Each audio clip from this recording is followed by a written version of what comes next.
Na kaj vas asocirata imeni Lux in Blondi? Gre seveda za ena najznamenitejših predstavnikov pasme nemški ovčar in prav desetine predstavnikov ene najbolj vsestranskih delovnih oziroma službenih pasjih pasem se bo to soboto zbralo v Mariboru na že 4. Pliberškovem memorialu.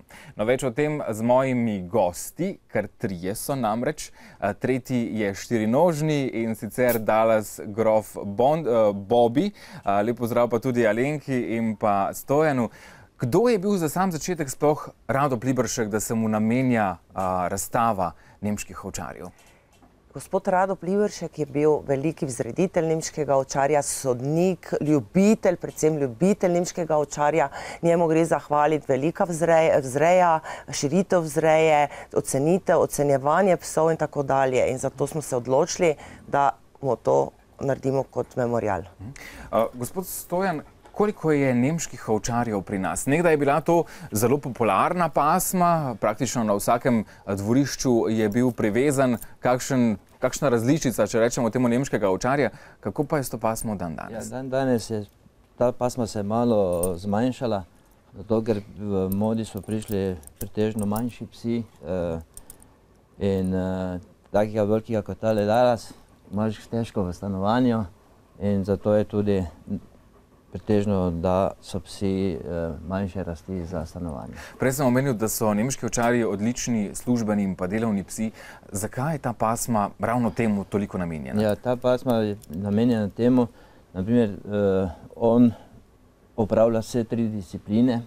Disciplina A pomeni sled, ki psu nastavimo na travniku predmete in potem po določenem času to poišče. Potem imamo disciplino B, to je poslušnost, ki je vklopljena brez vrvice, aportiranje, prenašanje predmetov, vaja naprej, plezalna preskok, metrski preskok.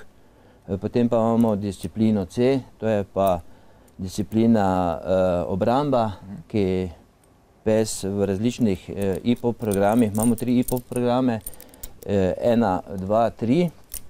In potem on, po IPO3 so 6 revirjev in on to mora obiskati in najti markerja, oblajati, potem marker zapusti revir, on mora na povelje, na moje povelje počakati, da mu dam znak, zgrabiti, spustiti in tako naprej. Torej lahko rečemo, da je takšna zelo pametna pasma, če bi rekli takole po domače. Ja, učljiva in tudi je namenjena temu, da pač dela tisto, kaj pač jaz na primer želim. Kakšen je namen razstave nemških ovčarjev? Morda ravno znova popularizacija te pasme, ki pri nas ni tako zelo pogosta več? Ni pogosta, mogoče ni toliko na zunaj pogosta, je pa še vseeno poleglih največje število v Sloveniji nemškega ovčarja. Je zato, da se pripravlja za vzrejo, da se pokaže njegove sposobnosti, da potem lahko nadaljujejo, tudi da ljudje lahko zbirajo, saj se tu pol pokažejo vzreditelji pa njihovi psi. Koliko bo psov potem to soboto v Mariboru, nemških ovčarjev, če smo čisto natančni?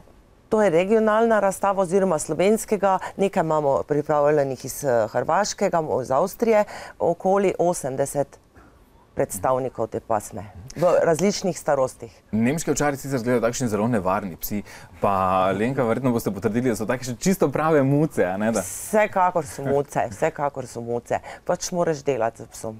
Tako za vse, ki bi si radi te lepote ogledali v živo, morda tudi kakšnega pobožali, namreč psi razstavni so takšni zelo prijazni. Kdaj in kje torej to soboto lahko vidimo nemške ovčarje? To soboto 11. maja ob 9. uri na Kinološkem društvu Maribor v Dajnkovi ulici 4. Tako, in tam jih boste lahko videli. Spustite tudi, če kdo želi naprimer ga malo peljati na sprehod, da bi probal, če je naprimer nemški ovčar ali pa pes te velikosti primeren zanj. Svetujete tudi to komu, ki se zanima? Ne pri starejših psih, ker niso navajeni na vsakega, mogoče boljše ne, razen tega z njim, so pa mali. Mi razstavljamo že od 3 mesecev naprej. Tam so tisti lepi 3 do 6, 9 mesecev, tam se pa vsekakor da to.